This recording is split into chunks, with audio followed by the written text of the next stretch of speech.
Hey everybody, I'm Jody Vance. And I'm George-Affleck. And it's time for... I'm looking out for number one. UnSpun.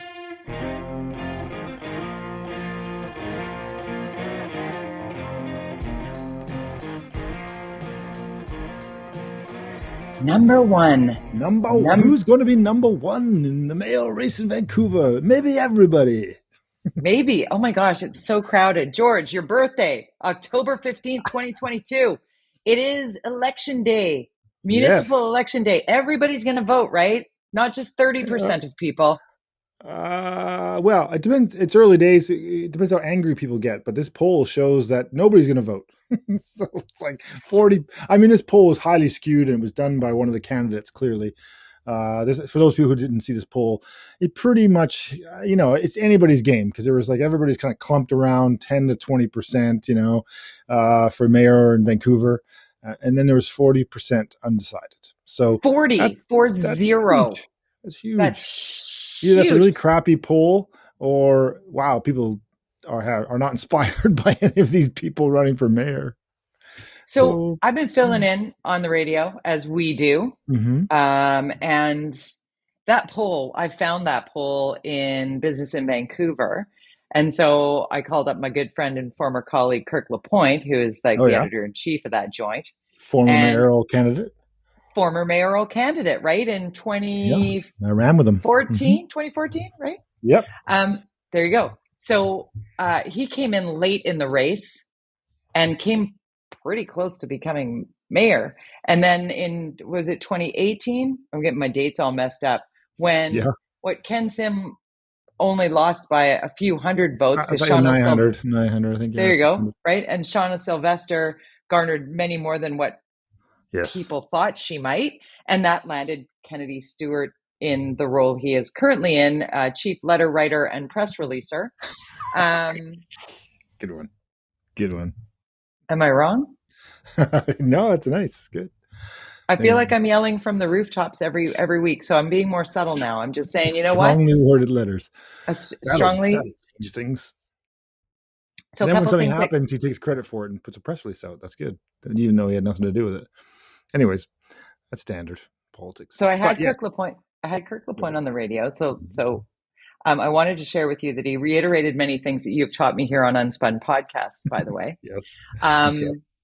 Well, one of the things being how the vote splitting of all the crammed people that are center right or farther right, who are going to split up a whole bunch of fragment all the votes in 4 different directions. And Kennedy-Stewart, the incumbent, is going to land himself back in the mayoral seat with, a highly unpopular fraction of the voter. But the motivated voter who recognized his name, he is like, Kennedy, forward, whatever. I don't feel like we're moving forward right now as a city. But the voter is so exhausted by all things, says Kirk LaPointe, it's too early to call. But the way he sees it right now is that, it's lining up as you have predicted time and time again, that if the 40% aren't motivated to find a person to collectively vote for, right? Not split it between 4 people or more. We're going to find ourselves very similar to where we are today. And one of the things that you also taught me over the years of you schooling me on municipal politics, which I find, it's really important. A lot of people don't know this stuff, George, and you are a brainiac. So when it comes to the Vancouver Charter, tell my kids that. I will. I'm in touch with peers. We're close friends. I digress. But the Vancouver Charter and how the mayor, and you've said this numerous times, the mayor's just one vote, right? So weak mayor system. So seeing all of these people, and Kirk LaPointe brought this up, like perhaps maybe a couple of the people that are running for mayor could actually just earn and win quite easily a seat in council. One already has a seat in council, frankly, already has a full vote in Colleen Hardwick. What do you think about what motivates this group, knowing what they know about politics, that it's going to make it so that we end up with the incumbent? And some people obviously would like that because, he did win last time and had 50,000 votes. What's interesting, when Kirk ran for mayor against Gregor Robertson, it was pretty much a 2-person race, and Gregor got 90,000 votes, and I think Kirk got like 80,000, approximately, about 10,000 vote difference. Everybody else was like non-existent. So, that was an example. Last election, Kennedy-Stewart had 52,000 votes. And then Ken Sim had like 51,000, and Shauna had 35,000. So there was a bunch of other people running for mayor, if you recall. There's like a whole bunch of people running for mayor. So there's like 5,000 for Hector and 5,000 for this person, that person. So, but it was a low turnout. And one thing that Kirk made a mistake. He could have won, and the mayor apologized and surged ahead of him. But what happened and this is what's happening with Ken. What's interesting in this election is, Kirk and his team, and I was on that team. He ran 10 candidates. I believe it was a full 10. And so, as we've talked about before, the likelihood of people voting for all 10 is very unlikely. So they vote for 6 or 7, and then they want to spread their other 3 votes around because they don't want to be, they don't want to vote for everybody for that party. That's, that seems weird. So it's better to run 6 or 7, which the NPA, I think, ran 8 last time and then won 5. This time running 6. And I think there's a good chance that he could win all 6, but I don't think John's going to win. He might. Based on that poll, anybody could win. I don't had him at the bottom. But, that NPA basis still exists, whether people admit it or not. They're paying attention to all the stuff that you and I talk about, the stuff we see on Twitter. They're not. I know people think they are, but they're not. They're not. They'll show up at the polling booth and they'll make their vote for the NPA, and they'll see 6, go, well, I know the NPA, tick, but who's ABC? I don't know who they are, really. They even know they're spending money. That name sounds familiar. Click. They don't even know or why. Green Party. Okay, I'll give Green 3. But what's Mark? I didn't even know Mark Marison's. We were trying to, I can't remember what it's called. I don't remember. And then the mayor's is Forward. There's Team, which has history, so that has value. And you've got some names on there like Bill Tillman. So there's a good chance people, Bill Tillman, he's left wing, but he's a good guy. Like when I ran, I had a lot of people on the left side vote for me because they knew me. They were my friends. I had, probably 1,000 people that I knew, which was enough to get me into the top 10. That's how politics works. So this time, I think Kirk is, the mayor will be potentially the same mayor, but it might have, I think, very likely, an NPA, potentially NPA ABC council. And so fully right-wing council, which creates a real challenge for those councillors because they don't have to care about what the mayor says. But it'll be so weird because the mayor becomes redundant if that were the case. And so the mayor's office, with all the money that he has and all this stuff, they can just say, you know what, you don't get any money. You get $6,000 a year. And we're going to make the chair of all this meetings and that meeting. They could just take over everything and just make them. You could go to the events and have some rubber chicken proclamations and but you don't have any power. And then, but whether, because some of those people running for council are not, I don't think particularly manageable. So I think it'll just be chaos like it has been for the last 4 years. Sadly, we're going to see another chaotic 4 years, which will lead to the next election where people might suddenly go, okay, enough of this. Let's get. Can't we be there already? Please tell me we can find a way to. Too late. Is it too late? Yeah. I'm telling you what. I feel. You have your nomination packages in by September 9th. So. I feel for the kid that answered the phone when I dialed 311 about my garbage and green bin not being picked up again. For week 3 or whatever it was. I went to put my kitchen green bin into my green bin out that was still in the spot that I have to have it a specific amount of space apart from the other things in order for some, like I follow all the rules. I'm, as you know, a dedicated rule follower. And I opened up my green bin and it was just maggots. Oh, gross. Tasty dipped in chocolate though. The whole alleyway stunk. It doesn't matter where you go in the city. It's dirty. It's stinky. It's graffiti covered. It's dangerous. It is, It's, you know what? It's awful. And I don't know the last time you've been down to the downtown east side. When was the last time you drove through that area? I went and did a tour with Sarah, Sarah Blythe, about a month and a half ago. Okay, so she gave me fairly a tour recently. So I was down there and saw the drug dispensing machine and the all the stuff on the inside that you don't even see from the outside. But there's lots of stuff going on behind the walls of those buildings that those tents are in. So I think we've created an atmosphere down there that is significantly challenging. I mean, all due respect to Sarah, and she's saving lives down there for sure, and 100%, and she's No her question. heart's in the right place. But the city has created an atmosphere now where on the inside you have all this stuff that there's free food, there's free furniture, there's free drugs, there's free everything. And on the outside, as a result, probably in some ways related to it, we have a sidewalk tent city because, hey, I can go shopping inside, get my groceries for free, come outside, light a little fire, and camp outside on the sidewalk, or now onto the street of the downtown east side. So there's only one organization at fault here, and that's the City of Vancouver, and that's the politicians at the City of Vancouver and the park board, for that matter. They also let this happen in the parks. It's just the same people. They're just moving around. Now they're on the streets creating these tent cities. So it's a question of, are you willing to accept these tents, or it's that whole issue. You got to keep moving them along. I know for a fact that years ago we had people who would tent up in anywhere whether it be parks or on the sidewalks or whatever, and the staff at City Hall, usually from the engineering department, because they were the ones who clean the streets and stuff, would kindly go along and say, okay, you can't have the tent here. Can we just move this along? It'd be in the middle of the night or early in the morning before we all got up. And it was their kind of part of their job to kind of get these people, you can't sleep here. You got to move along. And they would, because they were tenacious. You have to be tenacious about it. You have to be consistent. We stopped doing that in part because, perhaps the volume's an issue and staff just couldn't take it anymore. But also we empowered this decision to let them do this. And I know they're homeless and they were trying to find places, and there's a homeless problem. But is this the solution when we have people getting burned on the street and beaten and sometimes dying and murdered? And I mean, this is not a civil society. This is not what we should be doing. There's got to be a better way. But to accept this as a city is unacceptable. It's becoming dystopian like. It's becoming an us versus them. And I don't know whether I'm us or them, because I'm somewhere shockingly in the mushy middle, as per usual. Feel free to chastise my mush. But I do think that we've painted ourselves into this corner societally.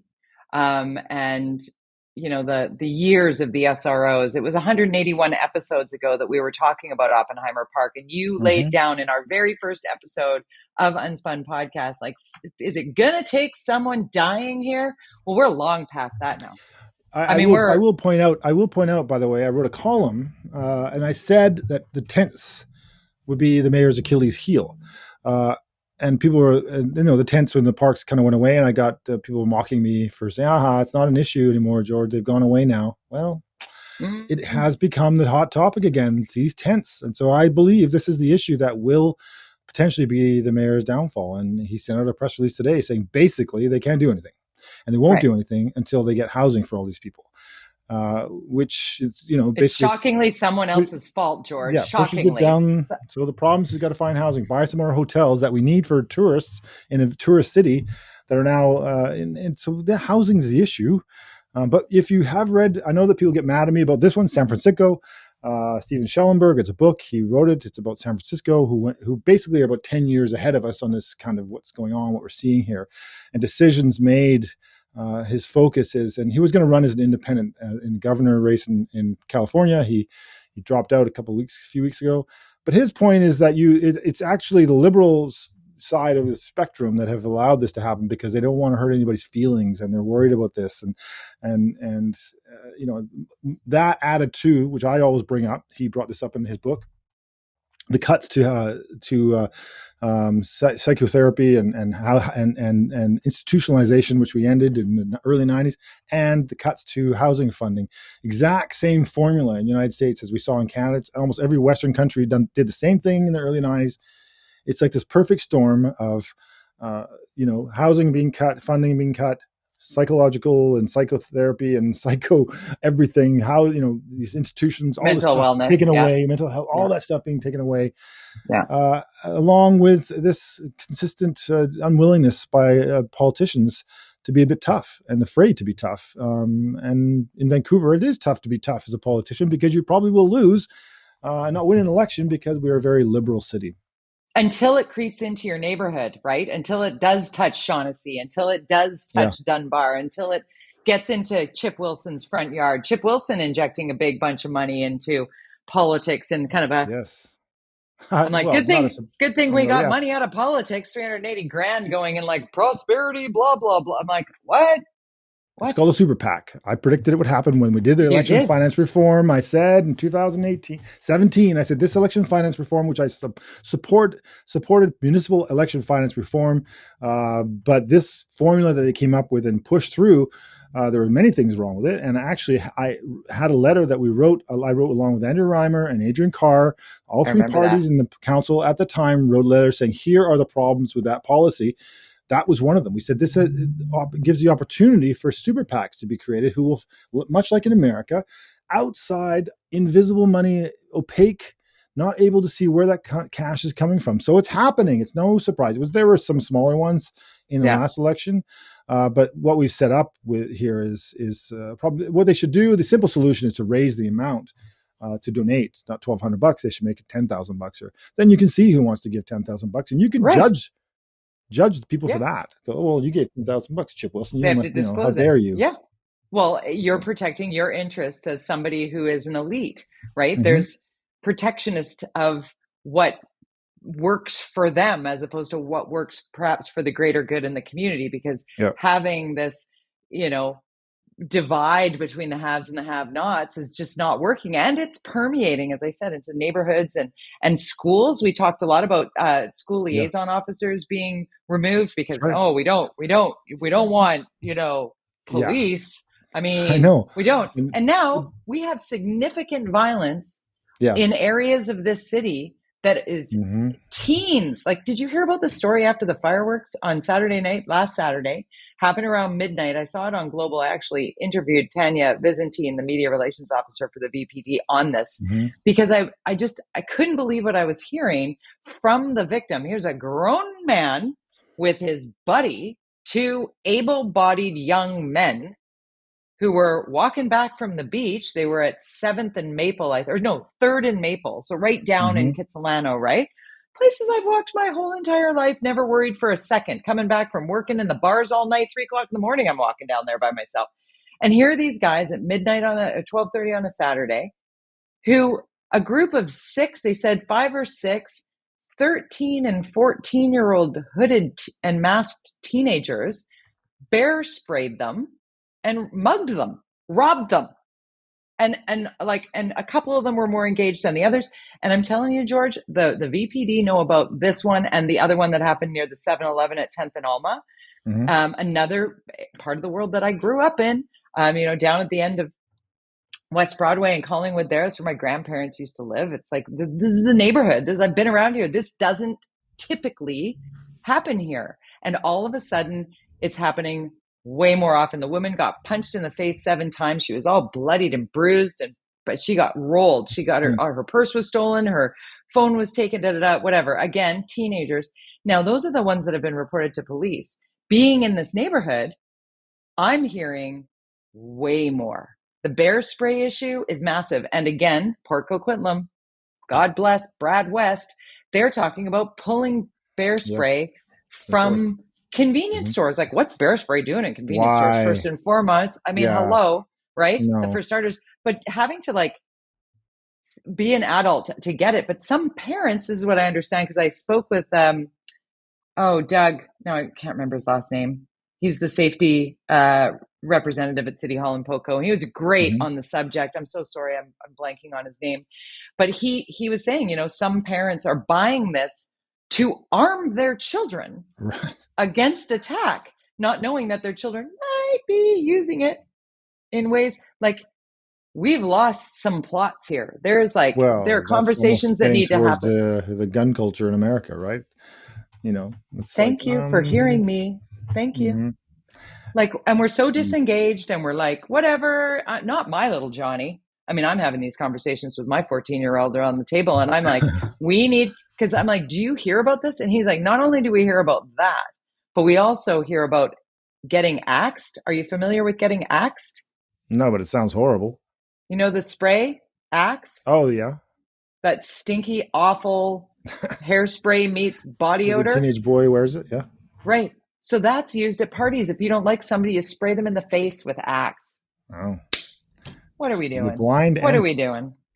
it's one of the things about that, to kind of bring it full circle. That poll that came out. What's interesting about some of the data was showing how candidates like Colleen Hardwick is getting support from Yeah. a younger audience, moms and dads of young teenage kids, who are supportive of some of her policies, which you would think, what? I thought she was the old person's party. But no, apparently that stuff she's saying is resonating. And I don't know if it's not necessarily crime, but certainly. So this election it's all over the map. And I think people are fed up, and they're going to look to the candidates they think can provide them with the solutions. I haven't heard any solutions from any of these candidates really that are clear.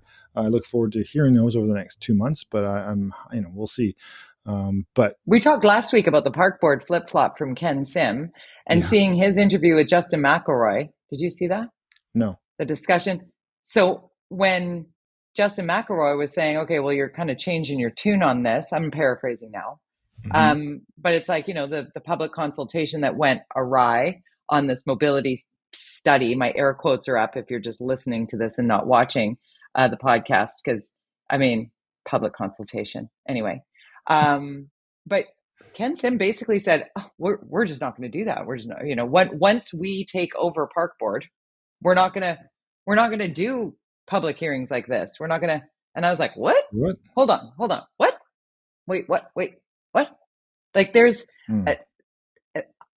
I'm concerned. I wanted more questions to be answered in that conversation, because I think we're swinging all over the place here. I think the Ken Sim, what he should have said when he decided to flip flop, but should have said, I'm going to go in there. I want to win park board, and I'm going to go in there and I'm going to try and fix it. If I can't fix it within the first 12 months, if you don't see immediate change within the park board and the way it's operated, then I will absolutely have my team put a motion forward to dissolve the park board. If we can't fix I think that would have been perfect. Months, then it's done. It's toast. I'm putting them on notice. That would be a better approach for him. That his flip flop would look stronger. But instead, he just flip flopped and didn't have a really good reason for it, and that's not good. You should be in communications or something.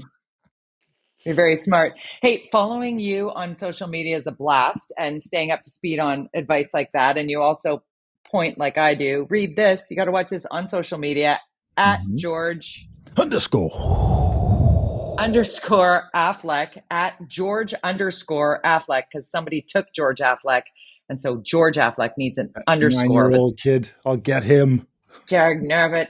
I'm at Jody Vance on Twitter, Jody with a Y, at Jody Vance, at UnSpunPodcast, of course. Not as busy on there as typical, but you can find unspunpodcast.com very informative. You can make sure you never miss an episode of this by going to unspunpodcast.com and signing up to get direct to your email inbox this weekly podcast. Let's move on. We were talking about park board lifeguards over the that certainly heated up, didn't it? Well, George, you heated that up. You did. Well, we had some intel. We did. I think that if anybody was paying attention to the news over the weekend, the lifeguards, there was this drum circle, a massive drum circle now in the west side of Vancouver on the beach. It's getting bigger and bigger. It's getting a bit unruly. Obviously, no permits. It's like 420. Just do whatever you want. Whatever, no police. And there was some problem, and the lifeguards got pushed aside. And then we talked about this last week, and the park board's decision was to, we'll just pull the lifeguards from the beach. And then, of course, we heard further that they were pulling the lifeguards from the beach to put them in the pools, and then because the pools didn't have enough staff. It's like, park board. And then, come on, you knew the pools were going to open. Right. So when Donnie Rosa, the GM of park board, did the tweet from Kit's Pool with the picture, we're so excited, it's open. I had already been on the Kit's Pool site before the announcement that it was open, sold out through the long weekend. Sold out. You cannot get an appointment to go to the public pool that we pay for at a time where just days before, literally 2 days before, there were 250,000 people crammed onto the beach. But no, COVID in the pool. I mean, come on. How are we able to staff the celebration of light, but we cannot staff Kit's pool on a long weekend? I don't know what I would have done without that pool when I had small children. I would get all the kids together and the Yeah. moms, and we'd be right. Like, it's a resource. It's a place to go They're when good. people don't have anywhere to There are go. 2 good pools in Vancouver for sure, in the beach. And, this Yeah, lifeguard thing, I just can't. And, we got attacked because we were going pretty aggressive on this on Twitter, and you were on CKNW covering it. And people are going at us saying, oh, well, there's a worldwide shortage of lifeguards or something. I'm like, not according to Brad West. Well, not according to the mayor of Coco. He's like, no, we're good. And I don't know what they pay, but you're in Vancouver, live away. I think they're paying these guys $25 an hour by the hour. They're not paid a lot of money. And I'm going, these are first responders, for God's sakes. Can we not pay the people who save our lives and teach our children properly? Is this not something that we shouldn't prioritize in our lives? I don't understand why you would, if you want to get more lifeguards, pay them more. They'll come. Pay them more. Oh, Johnny, build it and they will come. Brad West said, you know what's wild about BC Day Long Weekend? It happens at the same time every year, and we planned for it. Ding we knew dong. that, Hello. right? Yep. We arranged for there to be lifeguards. We pay them well. We schedule them the way that they want to be scheduled, so that they have the balance in their life that they need in order to provide the service when we need them. And he also leaned in on the garbage recycling and green waste pickup. He talked about how he knew that in the spring and summer it was going to be busier in parks and trails and beaches and Poco. What a concept. So he planned for extra pickup. What a concept. Like, why is this so difficult? Why do the elected officials in Vancouver, in Metro Vancouver, why do they think we're so dumb that we're believing the excuses that are rammed down our throats now? Because it's just not true. There are alternate facts at play here. It's not factual that the reason we didn't have lifeguards on the beach is because there are none. There's just not true. It's not true. No. They're and frankly, if there are none, and then you knew that last year or the year before, or you knew this was coming, you start planning for it. Sure, you may have to compete for it and pay them more or whatever, and you build that into your budget. Do nothing else until budgeting. It's done. Sorry, I'm cross-talking with you because I'm so passionate about this. We talk about this all the time. Do nothing else until that's done. I want the basics taken care of for sure before we talk about Cuba or big oil and gas or you know what I mean? That is one idea that I've heard from John Cooper about, and Park Board should do the same, is let's do an assessment. When we talk about these basics, and it's become a derogatory term to some people. But, what are the basics? What should the city be doing? If you want to be more like Brad West, what does that cost in Vancouver? If you want to make sure the lifeguards are going to be lifeguarded up next year, what's that going to cost? Let's do an assessment of that first, if you're out of the gate. So that's what John said he's going to do. And I think that's a good idea. Just kind of, okay. Before we make any decisions about anything else as a council, before we do the budget, we've got till April next year to approve that budget. Let's just take a step back. Let's take a look at what's going on, what we're spending our money on, and prioritize the things that people keep saying. When I hear it all the time. I don't think it's a left or right issue. People are looking around going, fix our city. Come on. This is atrocious. This is terrible. Pay the police, give them, get the streets cleaned, pick up the garbage, take the recycling. What is the problem here? So, are you sure you won't run for mayor? Well, I was giving kudos to John, but it's a good idea. It's something I probably would have done for sure. It is a good idea. Honestly, if somebody said that and meant it, they'd get my vote.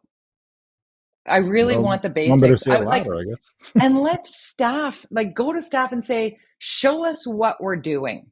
Yeah. Right? Because I don't think everybody knows all of the things at play. I don't. And some of the things that were prioritized, some of the new departments that were created at the cost of hundreds of thousands of dollars that nobody really knows what they do, but it sounds really good in a press release. Before the waste's getting picked up, before the streets are being cleaned. Oh, we can't clean streets because that would use water. What? What? I mean, Oh, Vancouver, you crazy Oh, little town. Vancouver. We don't, We got to get into Surrey and Victoria because things are heating we up in do. Victoria too. We got Lisa We do. Help's not running it again. It's interesting things going on over there. So we'll try to talk about the next time. And Yeah. Surrey, of course, is very getting curious and weird. Vancouver gets a lot of attention, and I apologize to our viewers and listeners. But we know, and if you've got, hey, It's the biggest municipality in the DM us, province. DM us from your town though. If you've got stuff you want us to talk about, send Send us it to on us. Twitter or email us info at unspunpodcast.com. Let us know what's going on in your town. I'd like to know. We're going to be covering a lot of this up to election day, so we want to know. We should tap into the community newspapers all over too. That would be a good idea. Bring in Mm-hmm. some of those stories as we prepare for, because the municipal election doesn't just happen in Vancouver. October 15th, Yeah. 2022 is a very important day, and not just because it's George Affleck's birthday. I know we're going a little bit over 29 here, but again. before we sign off, Alex Jones, Oh, InfoWars, right? that day in court yesterday, it being Thursday right now, and him finding out in real time that his lawyers had accidentally sent all of his texts to the other. It's like, oh god, it was classic. The guy's So perjured himself. He's going to jail now. He yeah. spent $4 million fine today. Put another $40 million to come in the next. There's whole phases of this trial, but he's now probably going to be put up with criminal charges. You can't. Civil society, I said this earlier about civil society. A civil society is based on a legal system and based on telling the truth in court when you get arrested or if you're put in and you swear on a Bible. If you don't believe in God, it's not about God. It's about the system. It's about saying, I trust the system that we've created for our civil society. Well, if you defy that, then you must be punished. What you believe has nothing to do with the truth. The truth is the truth. The That's what judge. this judge was saying. And it was like the most seminal Good. moment. Watching Alex Jones' face while the legal team for the family who have literally been harassed since their Yeah. 6-year-old was shot in the forehead and told they were actors and his son, Jesse, wasn't real. Like, I can't even. Yeah. And then watching Alex Jones' lawyer sitting nibbling on his thumbnail, knowing what was coming, right? Totally knowing what was coming. Because the lawyer actually, from what I can surmise, I was watching The View earlier, and Sunny Hostin, who is a lawyer, made a point of saying it's expulsatory. I can't do the word. When a lawyer, no matter who they're representing, if the lawyer knows that their client perjured themselves, it is the responsibility of that lawyer to make it known that that is an outright lie. You can argue a case. You can argue a case with facts, but if you outright lie straight up, knowing that you are lying, that can be, because he said, I don't have any text messages on my phone about Sandy Hook. I have none. And what had I have a few happened is phones that, though, so yeah. right, I but he had handed mean, over his phone, and that phone got into the right hands, and it was used against him in a beautiful way. And I hope it is a lesson that resonates down the food chain of those who would grift and extort, in fact, people who are fearful right now and looking for someone to blame, and they use the real fake news, the falsities, the conspiracy theories to cultivate and profit. Because Alex Jones at one point was making $800,000 a day on swag. So now he's going to pay it all. Then this is just the first of he's a already declared number. bankruptcy somehow. I don't know how that's But possible. that was a lie too. The judge Was was it? like, "You perjured yourself about that." Yeah, because they have it. They know how much he has. Hard to hide money in the U.S. when you're that guy. Anyway, that's true. we'll leave it there. Truth's always here on Unspun.